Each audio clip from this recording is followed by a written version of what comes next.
Baik, bismillahirrahmanirrahim. Assalamualaikum warahmatullahi wabarakatuh.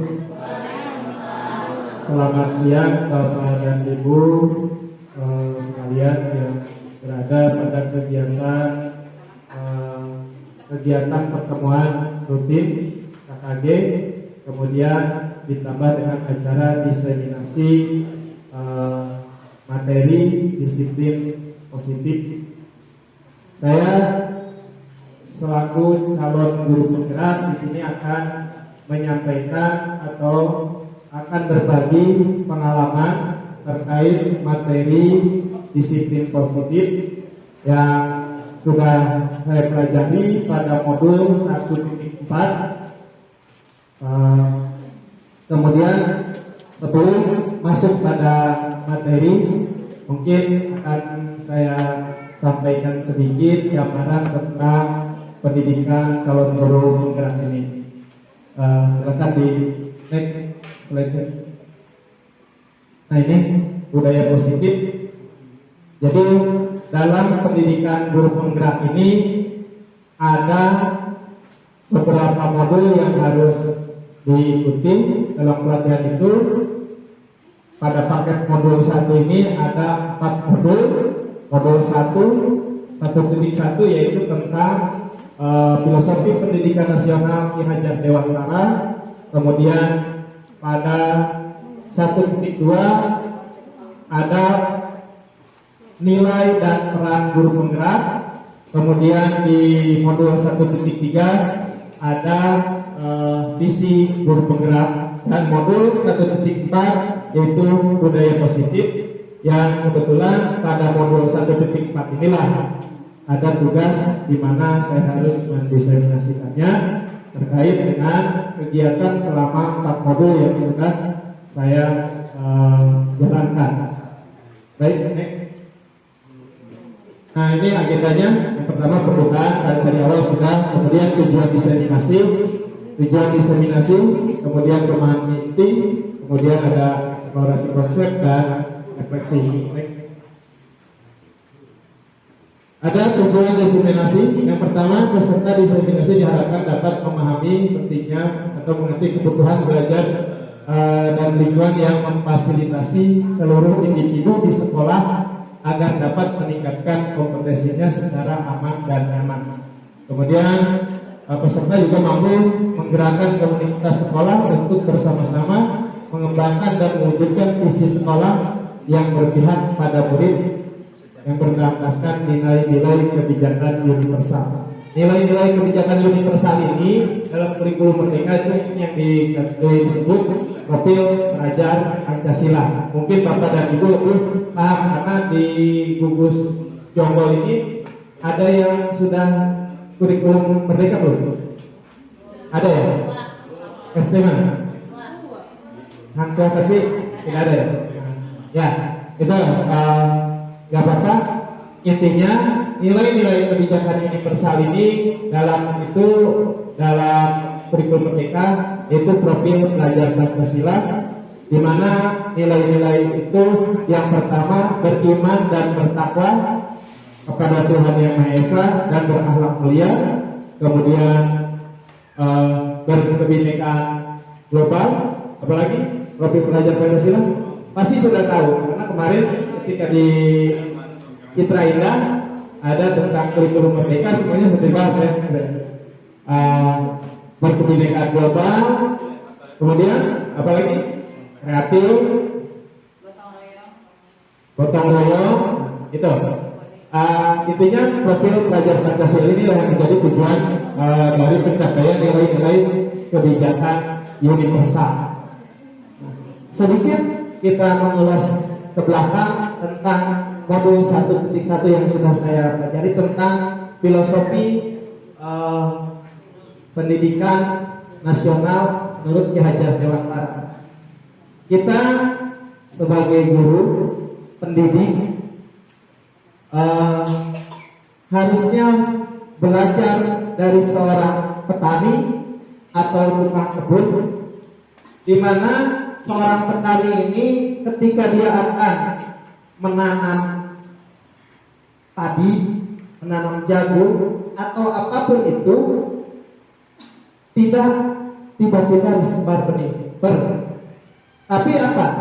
Mereka menyiapkan dengan benar-benar penuh persiapan. Dari mulai menyiapkan lahannya, menyiapkan benihnya, sampai bagaimana nanti cara mengolah ketika panen, sampai pada tahap akhirnya. Itu benar-benar penuh dengan perencanaan. Nah, kita sebagai pendidik tentunya jangan kalah sama petani. Satu hal yang paling penting, yang paling harus kita sadari apa? Petani ketika dia menanam padi atau dia menanam jagung tidak mengharapkan itu tumbuh kacang. Ketika dia nanam padi dengan penuh keyakinan, maka akan padilah yang tumbuh.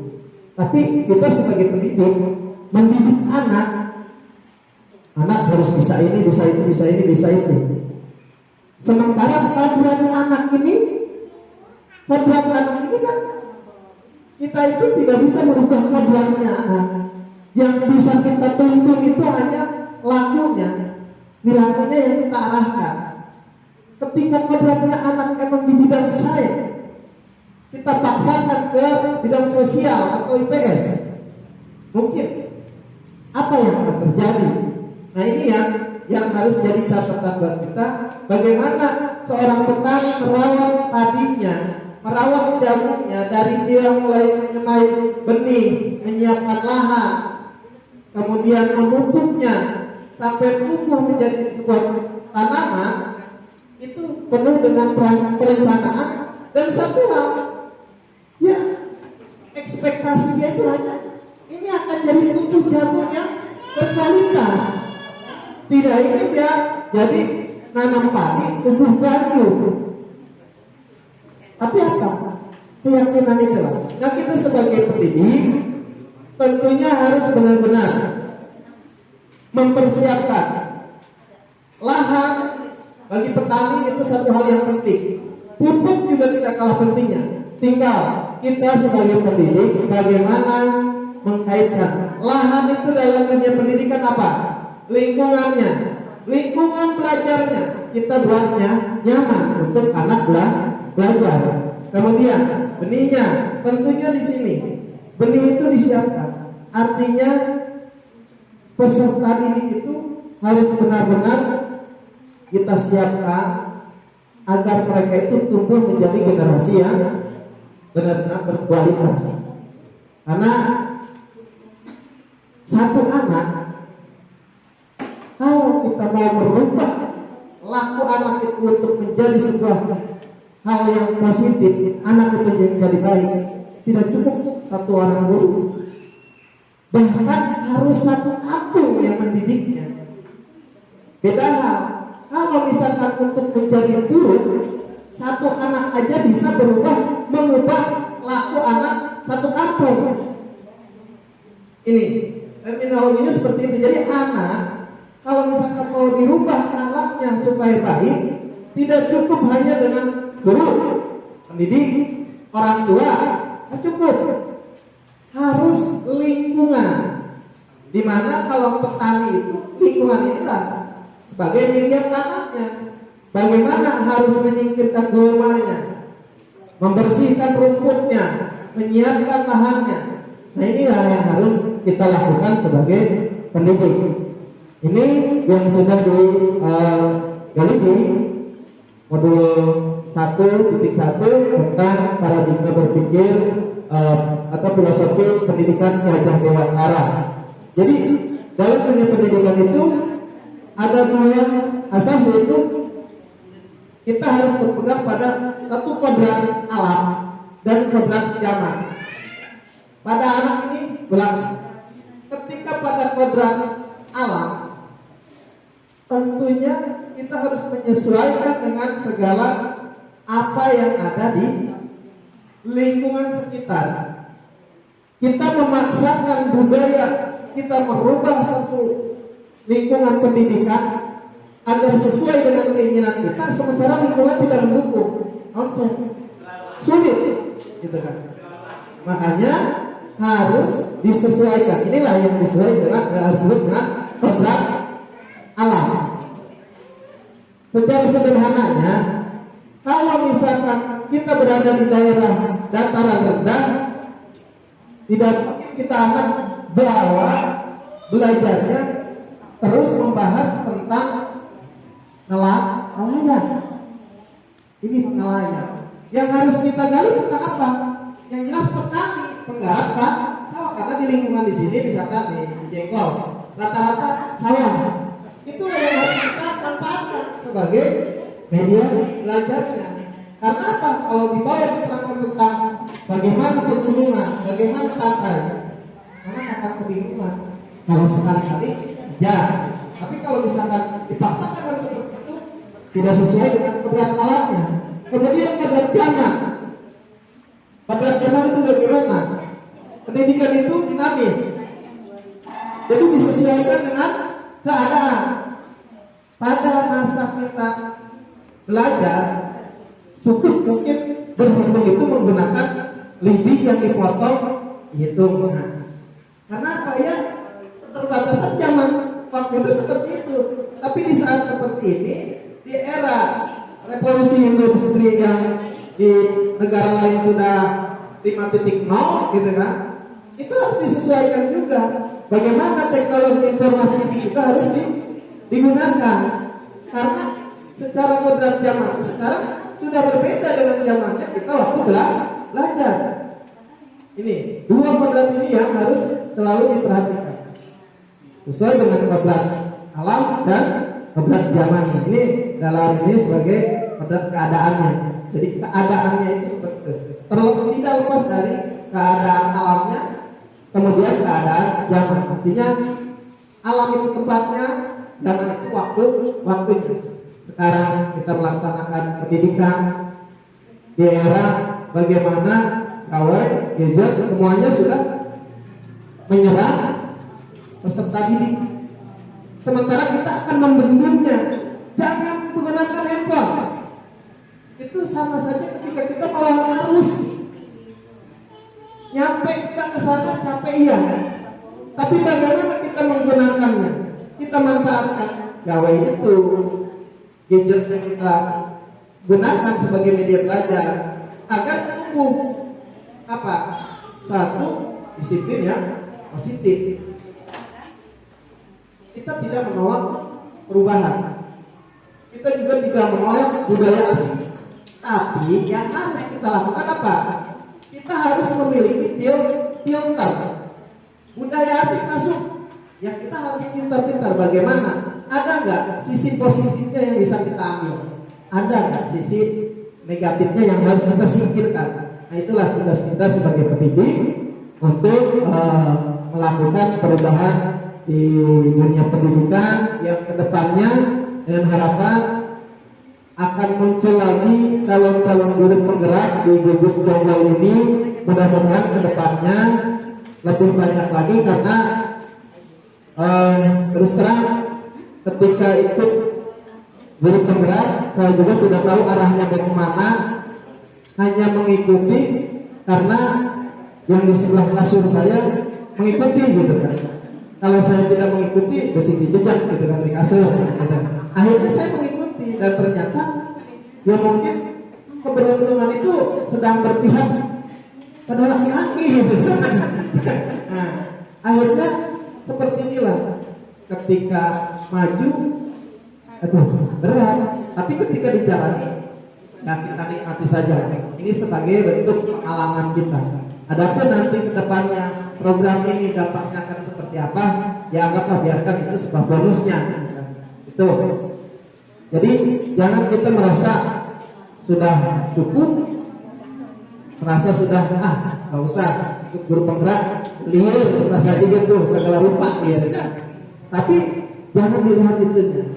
Bagaimana pengembangan yang kita peroleh, kemudian dari sisi ini teman aja kita meskipun nggak tahu, kita tahu oh guru di Cianjur, guru di mana, meskipun nggak kenal secara langsung, tapi ketika selama sekian bulan kita sering berdiskusi, walau alam kita akan ketemu secara nyata atau enggak gitu kan, tapi di dunia virtual itu kita sudah menambah persaudaraan teman, itu membahas secara langsungnya ya. Next poinnya. Nah ini coba langsung jawaban umumnya. Next. Nah ini ada pertanyaan ini. Hukuman dapat mendisiplinkan anak. Betul? Hukuman dapat mendisiplinkan anak. Setuju? Setuju ya? Setuju? Apa tidak setuju? Terserah kalau tidak setuju. Apa? Hukuman dapat mendisiplinkan anak. Kemudian yang kedua, pemberian hukuman dengan hal positif seperti membaca atau membersihkan halaman sekolah dapat meningkatkan disiplin anak. Setuju? Dan yang terakhir, yang ketiga, memberikan penghargaan dapat meningkatkan motivasi belajar anak. Next. Itu tadi pertanyaan pemantik. Nanti akan ketemu jawabannya seperti apa di depan. Kemudian topik yang akan kita bahas di sini ada yang namanya disiplin positif dan nilai-nilai kebijakan kebajikan universal. Disiplin positif sama halnya disiplin itu artinya ketika satu proses di mana untuk mencapai satu hal yang diinginkan sesuai dengan harapan ketika anak itu kita arahkan melakukan sesuatu supaya sesuai dengan tujuan kita dan harapan kita. Kebajikan universalnya ini tadi profil pelajar Pancasila, beriman dan bertakwa kepada Tuhan Yang Maha Esa, serta berakhlak mulia, kebinekaan global, kemudian bernalar etis, dan yang seterusnya. Pasti Bapak dan Ibu sudah pada tahu. Kemudian ada yang namanya teori motivasi, hukuman dan penghargaan, kemudian restitusi. Yang ketiga ada keyakinan kelas, 4 kebutuhan dasar manusia dan dunia berkualitas, dan yang kelima restitusi, 5 posisi kontrol, 6 restitusi, segitiga restitusi. Next.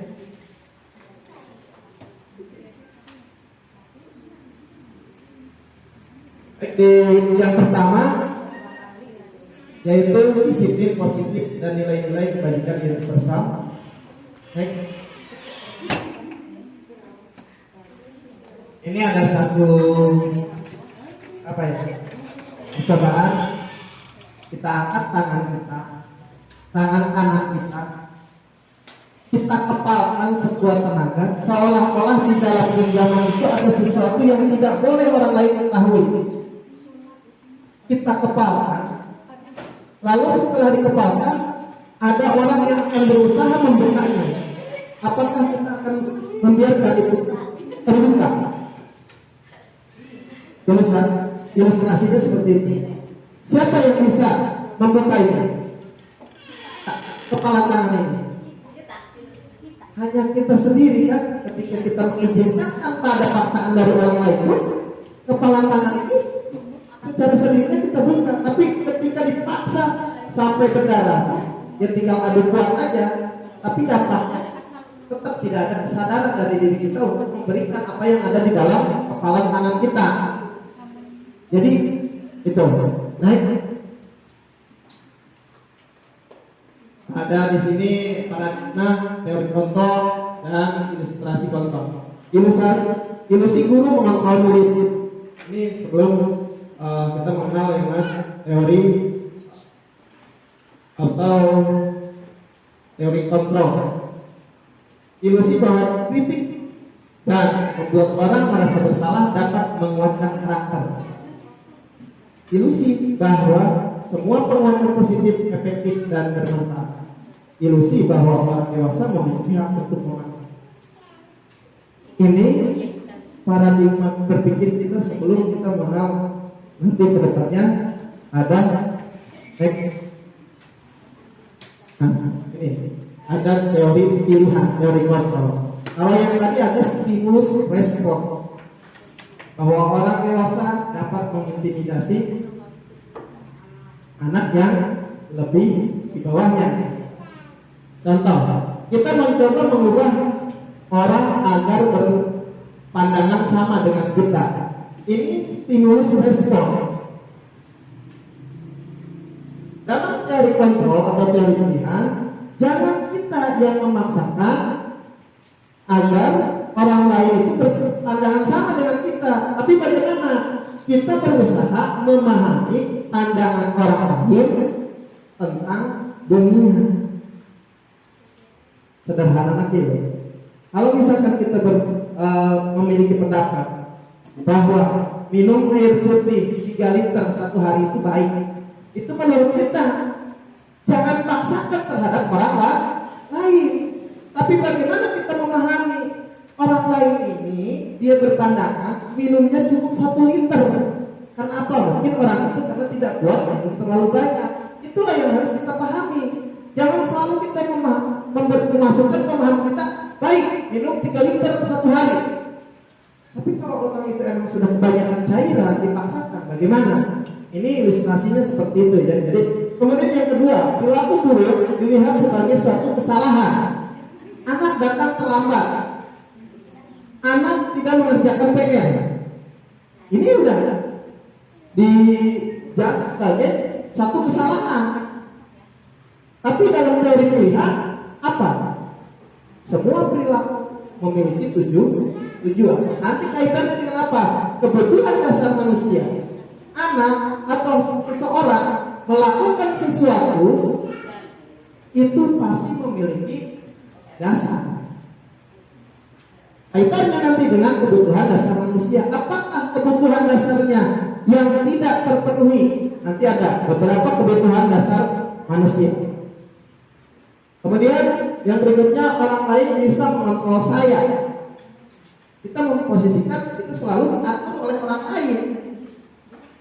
Tapi dalam teori pilihan, hanya kita sendiri atau hanya Anda sendiri yang bisa mengontrol diri Anda. Jadi secara bukan melakukan sesuatu itu bukan karena dorongan dari eksternal, tapi dari dalam diri kita, kesadaran gitu. Bukan berarti orang lain bisa mengontrol saya itu ketika di sana hanya kita sendiri yang bisa mengontrol diri kita. Bukan berarti kita tidak bisa diatur. Bukan di situ arahnya, tapi ketika melakukan sesuatu itu tentunya karena dorongan keinginan kita sendiri. Yang berikutnya, saya bisa mengontrol orang lain. Ini yang biasa pemikiran kita. Pokoknya sakasma terus cuma kurang, guru tadi. Mudah cuma kurang. Tapi dalam teori pilihan, Anda tidak bisa mengontrol orang lain. Hanya dia sendiri kan yang bisa mengontrol dirinya sendiri. Cuma kita harus mencari tahu bagaimana supaya anak itu, orang itu bisa mengendalikan dirinya sendiri. Dan yang berikutnya, pemaksaan Anda pada saat rujukan gagal.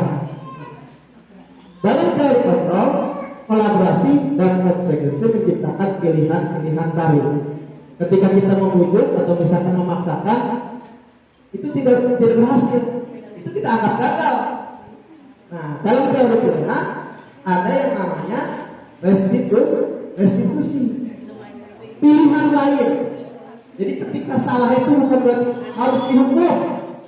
Apa solusinya? Itu yang harus dipecahkan, nanti ada dalam restitusi. Kemudian yang terakhir, menang kalah. Kalau kita yang menang, anak yang kalah. Itu menang kalah seperti itu. Kalau anak yang kalah, anak yang menang, kita yang kalah. Misalkan anak gak nurut, anak yang menang dong, kita yang kalah. Tapi dalam teori pilihan, itu teorinya, atau misalkan model berpikirnya apa? Menang. Anak menang, kita menang. Berbeda dengan main bola, main bola yang menang. Tapi dalam teori ini, semuanya harus terakomodir. Anak harus merasa menang, kita juga merasa menang. Baru naik disiplin positif. Ada teori kontrol yang dikemukakan oleh William Gibson. Yang pertama, Anda tidak bisa mengontrol orang lain hanya Anda sendiri yang bisa mengontrol diri Anda. Ini makna disiplinnya. Belajar kontrol diri dengan menggali potensi agar tercapai tujuan mulia, yaitu sesuatu menjadi seseorang yang kita inginkan berdasarkan nilai-nilai yang kita hargai, yang kita ingin dan kita inginkan. Yang kedua, semua perilaku memiliki tujuan. Ini dari motivasi. Ada motivasi ekstrinsik, ada motivasi intrinsik. Jadi ada motivasi karena dorongan dari luar, dari orang lain, ada juga dari dalam diri sendiri. Kalau dalam diri sendiri atau dari luar, untuk apa? Menghindari hukuman. Melakukan sesuatu itu karena kita menghindari hukuman. Ini motivasinya ekstrinsik, dari luar, karena takut. Supaya aman, ya kita datang pagi-pagi dong. Kalau datang terlambat, kena hukuman. Jadi ada apa, pengaruh luar juga gitu, karena guru akan menghukum kita. Nah ini. Kemudian yang kedua, untuk mendapatkan imbalan. Kalau kita datang pagi-pagi, biasanya guru itu memberikan selamat, kamu hebat dan sebagainya, atau bahkan diiming-iming dengan sesuatu. Yang datang tepat waktu kasih permen, ada yang bisa menjawab dengan tepat kasih dia ini dan itu. Nah itu berarti melakukan sesuatu itu karena ada dorongan dari luar. Nah beda ketika istilahnya ada motivasi intrinsik, yaitu yang pertama untuk menghargai diri sendiri. Datangnya kita tepat waktu itu bukan karena dipaksa, tapi karena menghargai diri kita.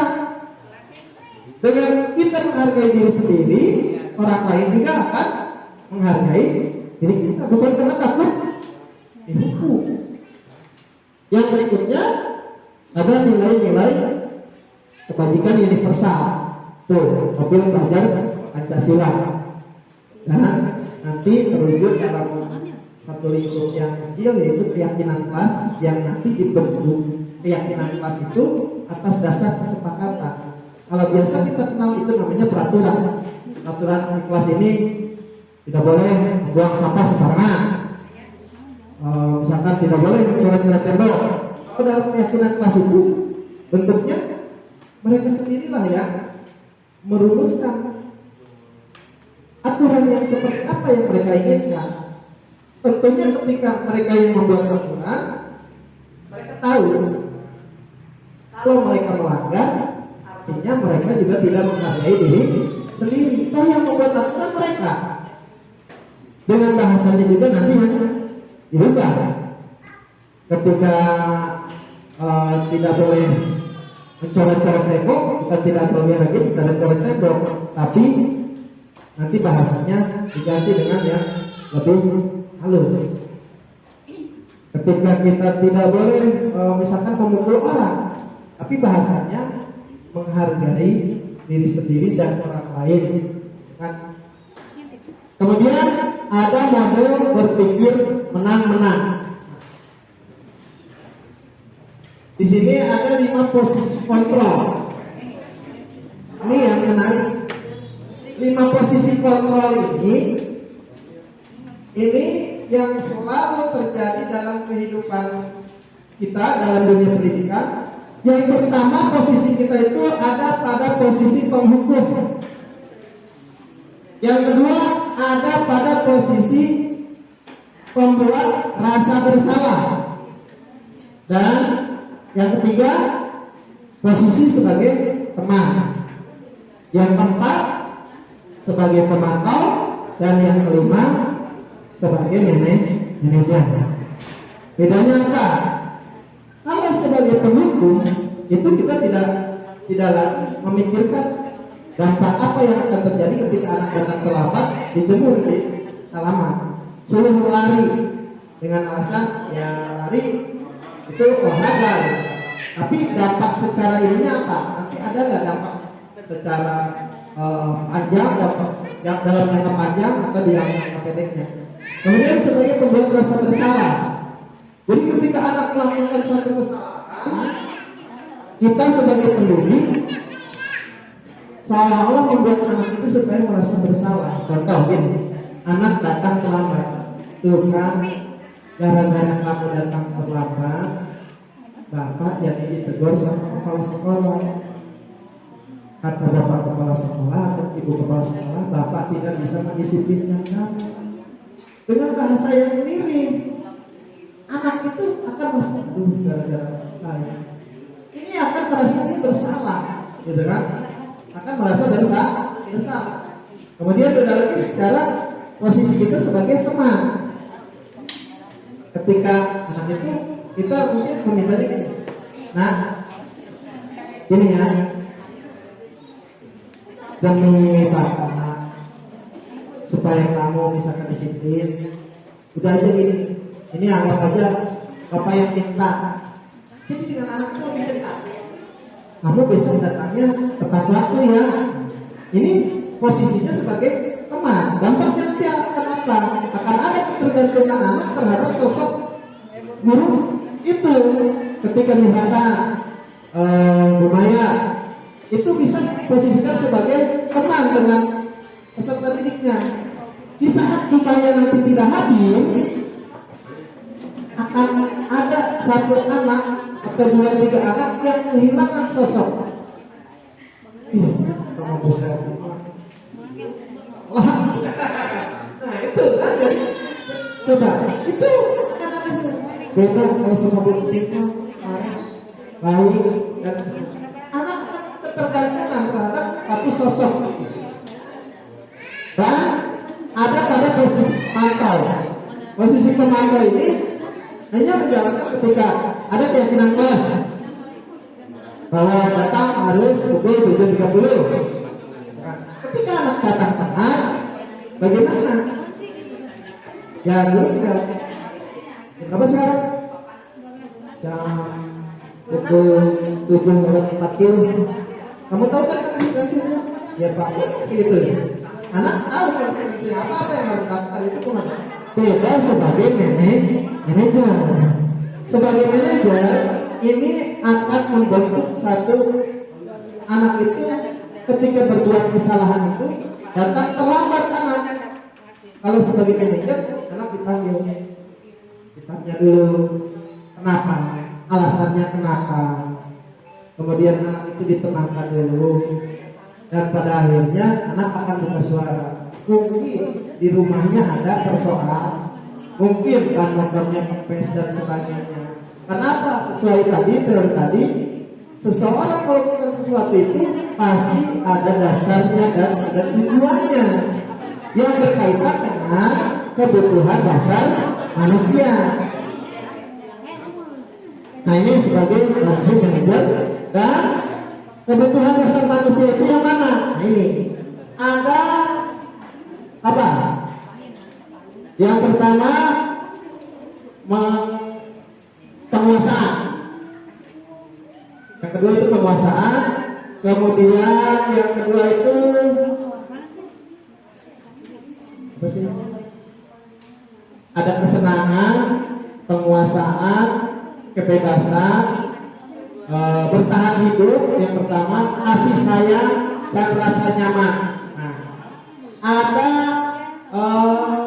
yang pertama itu bertahan hidup, kebutuhan dasar manusia ini sangat mendasar. Kebutuhan dasar ini tidak ditentukan karena oleh golongan, suku, agama dan apapun, karena ini dasar kodratnya.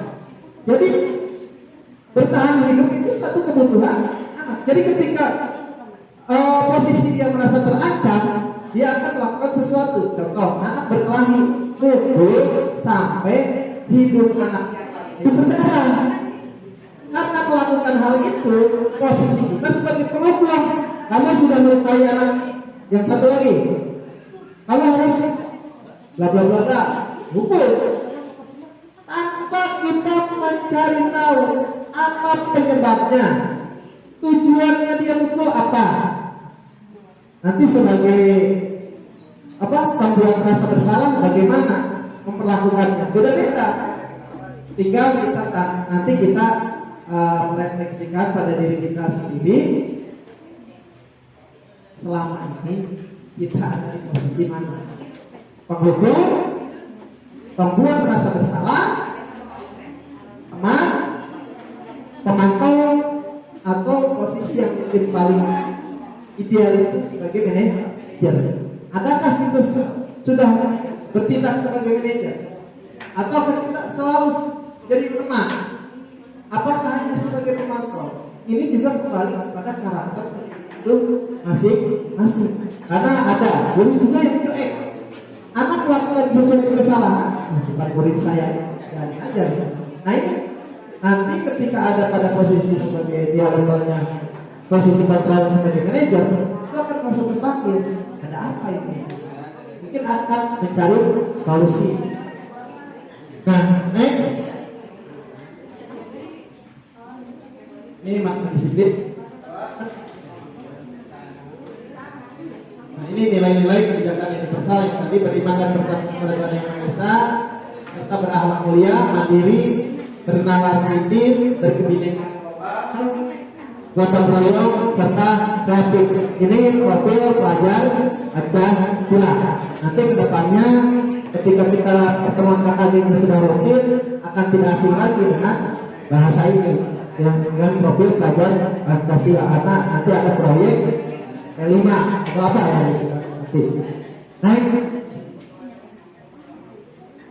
Lalu yang kedua ada pemahaman tentang teori motivasi, hukuman dan penghargaan dan restitusi. Next. Nah ini tadi ada motivasi internal, ada motivasi eksternal, dan ada motivasi internal apa saja. Ini teori motivasi perilaku manusia. Untuk menghindari ketidaknyamanan atau hukuman, apa yang akan terjadi apabila saya tidak melakukannya? Ini sebagai ininya, kalau motivasinya eksternal, kalau saya tidak tepat waktu, apa yang akan terjadi dengan saya? Mungkin saya akan dihukum. Kalau saya tidak mengerjakan PR, apa yang akan terjadi dengan diri saya? Bisa-bisa nanti saya disuruh maju ke depan atau dilipat gandakan tugasnya dan sebagainya. Ini masih motivasinya dari luar. Kemudian yang kedua juga untuk mendapatkan imbalan. Apa yang akan saya dapatkan apabila saya melakukannya? Kalau saya betul semua mengerjakan tugas ini, apa? Ini akan terbentuk pada karakter anak itu selalu perhitungan. Apapun selalu dihitung dengan nominal. Nah, kalau beliin bumbu garam lah warung, nanti aku minta ya buat jajan. Nah ini udah mulai motivasi anak melakukan perintah itu apa? Karena dia akan mendapatkan kelebihan uang jajan itu karena motivasi dari luar eksternal. Beda hal ketika motivasinya dari dalam diri internal. Apa? Anak akan menghargai dirinya sendiri. Pertanyaannya juga berbeda. Saya akan menjadi orang yang seperti apa bila saya melakukannya? Berpikir, aku kalau mengerjakan tugas dengan baik, rapi, apa ya yang akan terjadi? Mungkin aku akan menjadi apa? Pemikiran kan seperti itu.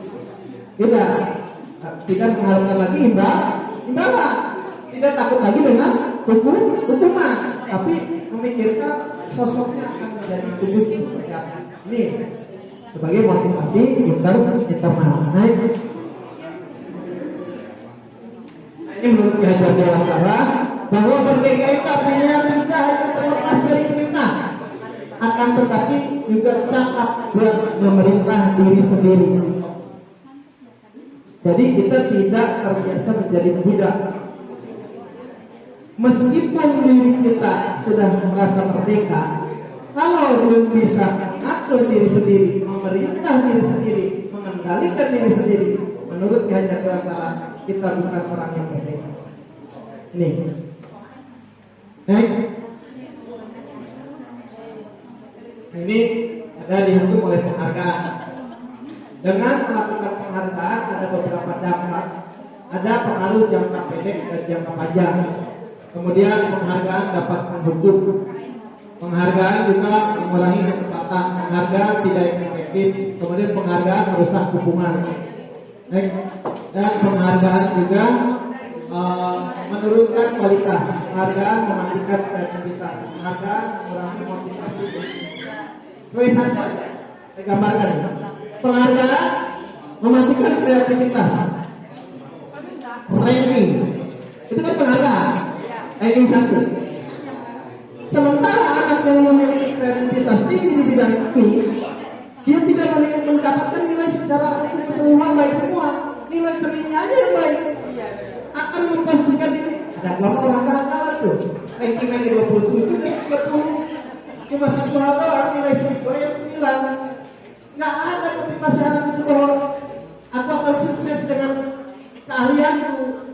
Karena yang ada di pola pikirnya, suksesnya itu harus matematikanya 9, bahasa Inggrisnya harus semuanya. Nah inilah, karena penghargaan. Mungkin dasar itulah kenapa dari dulu tidak ada ranking dihilangkan. Karena ini dasarnya di sini kreativitas.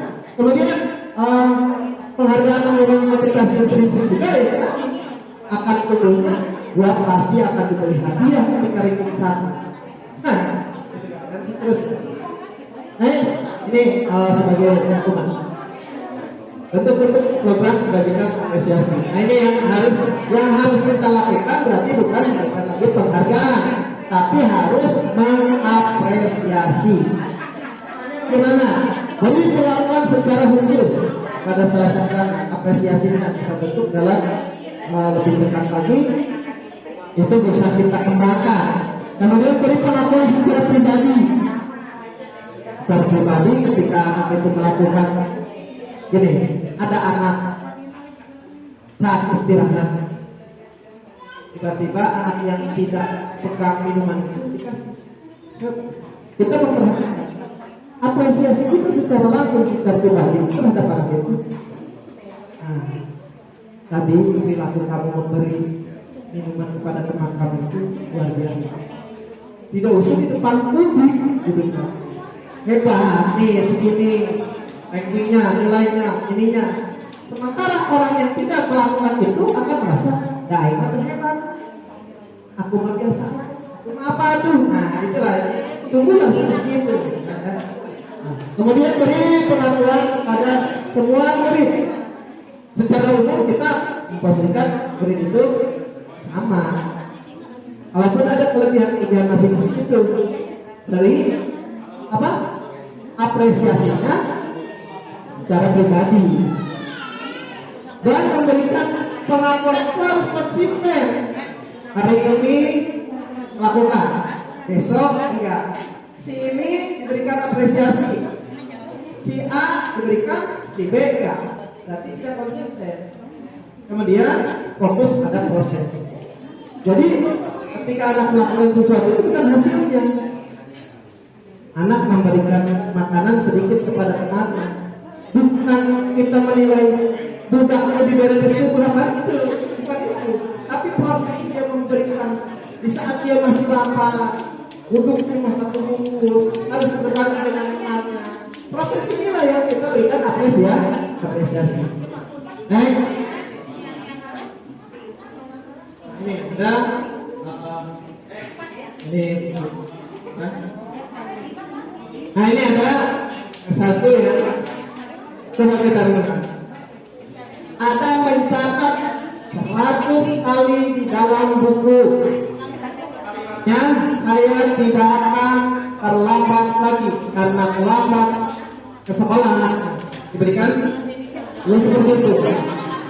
Nih pertanyaannya, itu sebagai hukuman apa konsekuensi? Itu hukuman apa konsekuensi? Nah, kalau hukuman itu sifatnya diberikan secara spontan. Kemudian lari mengelilingi lapangan basket 2 kali karena terlambat hadir di sekolah. Apa? Hukuman atau konsekuensi? Kalau konsekuensi artinya dia sudah mengetahui dulu anak, kalau misalkan saya datang terlambat, kadang-kadang kan dalam aturan tidak ada. Kalau yang tidak mengerjakan nanti dilipat gandakan secara tertulis sebelumnya.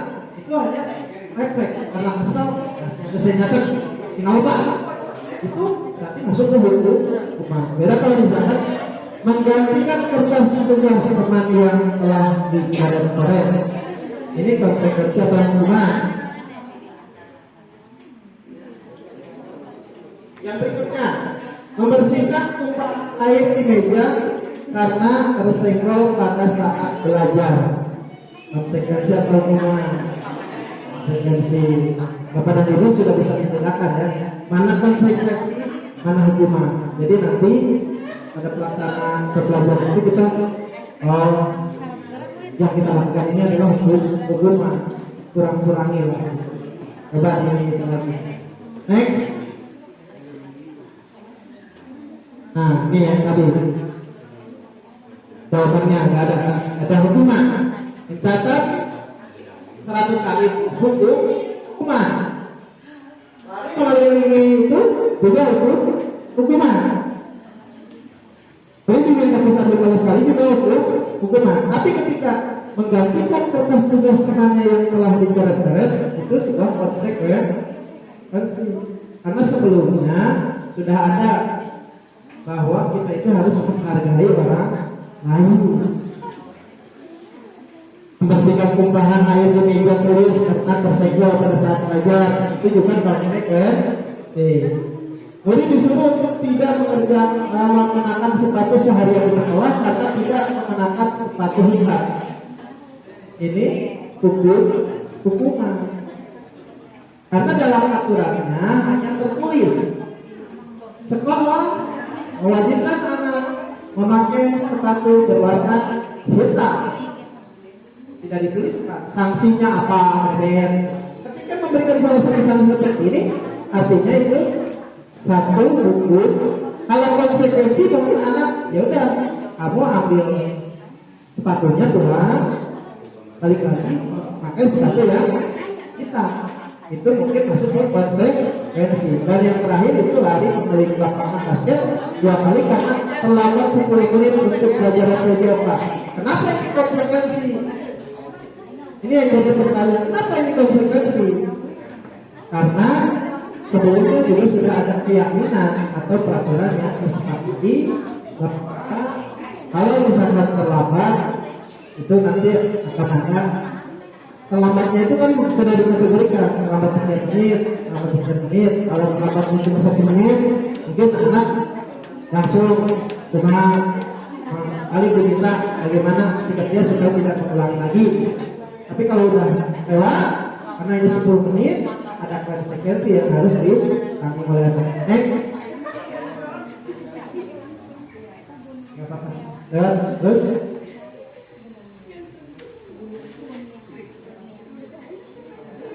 Nah ini restitusi. Kita percepat saja karena durasinya kita juga 1 jam. Restitusi proses menciptakan kondisi bagi murid untuk memperbaiki kesalahan mereka, sehingga mereka bisa kembali pada kelompok mereka dengan karakter yang lebih kuat. Next, ini restitusi, ada yang namanya segitiga restitusi. Langsung lewat. Nah, yang ciri-ciri restitusi, yang pertama untuk menebus kesalahan, lalu untuk belajar dari kesalahan. Yang kedua memperbaiki hubungan. Yang ketiga tawaran, bukan paksaan. Yang keempat restitusi menuntut untuk melihat ke dalam diri. Dan terus sampai 9. Sudah keyakinan keras. Ini keyakinan keras. Nanti kaitannya dengan restitusi. Next.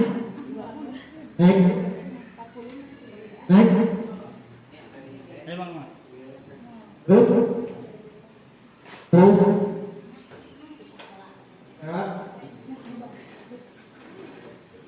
Terus, nah ini dibuka posisi kontrol sudah tadi bahas. Terus restitusi, kita langsung ke restitusi saja. Nah ini, nih segitiga restitusi. Nah ini yang menarik menurut saya. Kenapa kita harus melakukan restitusi? Karena dengan melakukan restitusi itu tidak memposisikan anak itu sebagai seorang yang gagal, tapi mencari solusi dari sebuah tindakan yang dilakukan anak setelah kita mengetahui apa dasarnya kenapa anak melakukan itu.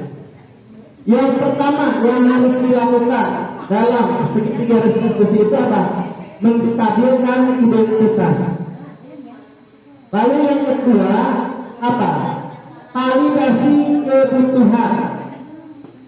Dan yang terakhir yang ketiga yaitu menanyakan keyakinan. Menstabilkan identitas. Sebelum sih. Dalam kegiatan menstabilkan identitas, ketika anak melakukan sesuatu kesalahan, ada kalimat-kalimat yang harus menjadi patokan. Contoh, anak berantem, mukul temannya sampai misalkan memar. Itu mendekati anak itu dalam konteks menstabilkan identitas itu jangan langsung gara-gara kamu tuh anak itu terluka. Jangan kita dekati anak itu. Kamu tadi ada kejadian apa misalkan? Bapak dengar kamu tadi katanya berantem dengan si A dan si A jadinya terluka. Dulu waktu sekolah bapak juga sama, sering berantem. Angkat dia supaya tenang dengan kalimat apa. Kemudian setiap orang pasti pernah melakukan kesalahan. Itu kan ketika kamu melakukan seperti itu, ya yang kejadian seperti ini bukan kamu aja. Sebelumnya bahkan bapak juga pernah melakukan hal yang sama seperti itu, sebagai kalimat-kalimat untuk menenangkan dia. Kemudian itu kamu bukan satu-satunya yang pernah melakukan ini. Sebelumnya juga ada. Dia nanti akan agak tenang. Lalu pada level kedua dalam segitiga restitusi itu validasi kebutuhan. Kamu tentu punya alasan mengapa kamu memukul teman kamu. Pak, karena dia mengejek orang tua saya. Biasanya gitu kan. Ada dasar nama. Oh, seperti ini. Kemudian kita menanyakan, adakah cara yang lebih efektif untuk mendapatkan apa yang kamu butuhkan? Ketika dia itu kan perlu dalam kebutuhan 5 dasar kebutuhan itu kan ada penghargaan.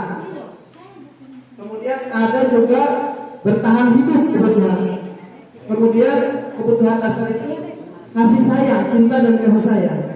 Penguasaan. Dalam kaitannya anak berantem ini, kebutuhan yang mana yang belum terpenuhi nanti akan ketemu karena sudah divalidasi kebutuhan dia apa. Langsung kita meningkat kepada level yang ketiga yaitu menanyakan keyakinan. Kamu masih yakin gak dengan keyakinan kelas? Karena sebelumnya sudah ada keyakinan kelas. Kalau misalkan melakukan kesalahan seperti itu, kamu melanggar keyakinan kelas, dia dan nanti akan menyadari hal itu. Terus kira-kira sekarang sebagai bentuk tanggung jawab kamu harus seperti apa? Nanti dia sendiri yang akan menyodorkan solusi. Tidak kita langsung hukum, ya, tapi dirinya sendiri. Ya udah Pak, kalau begitu saya akan minta maaf kepada si A dan saya juga akan minta maaf kepada orang tuanya. Muncullah solusi seperti itu. Jajah paksakan sama ibu, tiba-tiba anak itu masuk, gara-gara kamu ya, langsung dimarahin anak gitu kan. Bebo, kamu nanti minta maaf sama orang tuanya, paksa seperti itu. Nangis, dia anak itu akan urung. Inilah cara kita menangkap ketika anak melakukan sesuatu, bagaimana mencari solusinya supaya solusi itu muncul dari dalam diri anak itu. Berkaitan dengan tadi motivasinya harus dari dalam diri, bukan karena paksaan atau karena mengharapkan imbalan dari orang lain. Nah, ini sambil terus ini kata-katanya tadi sama. Lanjut. Nah, ini refleksi. Sebagai penutup, di sini kita ada refleksi.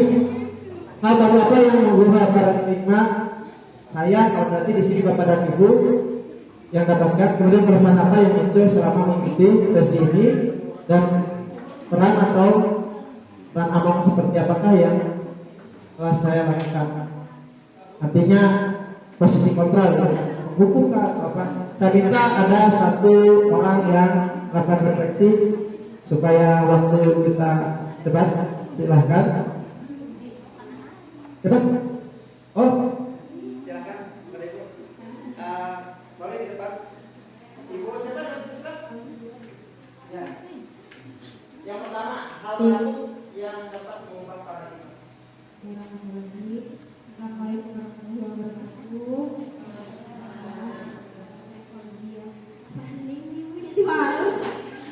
Emang sengaja dia ya nanti yang saya dapatkan di sekarang dari apa dari yang pertama dari saya dapatkan bahwa ternyata di dalam pendidik itu hukuman atau penghargaan tidak selamanya memberikan dampak yang baik ya Pak ya. Menghukum bukan berarti memberikan jerah.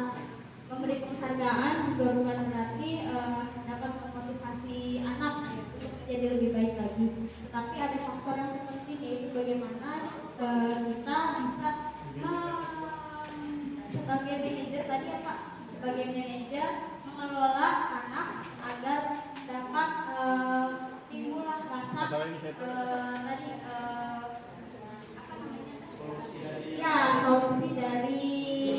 solusi yang muncul dari dirinya sendiri. Kemudian Perasaan apa yang muncul? Saya sangat tertarik ya Pak ya, bahwa sebenarnya ini ilmu baru bagi saya, bagaimana ternyata bahwa hukuman atau reward atau punishment tidak mungkin di zaman sekarang efektif. Ini kurang-kurangi lah. Sekali tidak masalah, tapi bukan satu solusi. Kemudian peran kamu dalam ini posisi kontrol selama ini sebagai penghukum kan? Sama mungkin tidak menakut juga ya, kadang sebagai penghukum juga ya. Kemudian yang paling sering kita lakukan ada juga sebagai pembuat dosa bersalah. Di beberapa kesempatan ya ada yang anaknya. Jadi sebagai teman juga ada mungkin kalau level saya sekarang saya jauh dari apa ya Pak? Oh ya mungkin lebih ke pemantau. Kalau untuk manajer saya banyak belajar kayak. Berarti sudah bisa merefleksikan bahwa selama ini kita ada di posisi. Kemudian yang baik, saya akan menjadi abang yang seperti apa sebagai makhluk sesi ini. Mungkin ya idealnya memang gitu ya Pak ya. Saya akan berusaha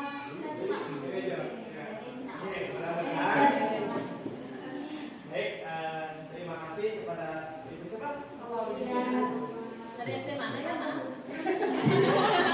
Tahu Ibu Ya. di sini. Dari apa sih Pak?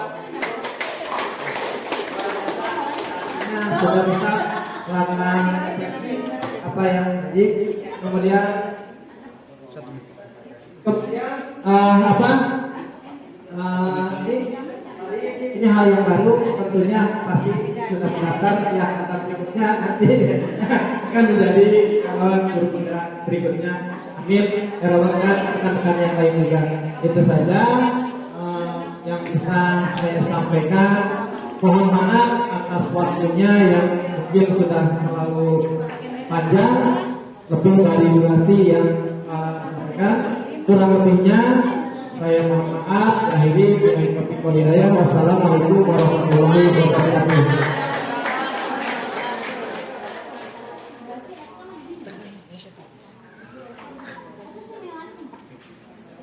Ya, terima kasih kepada Mas Haji yang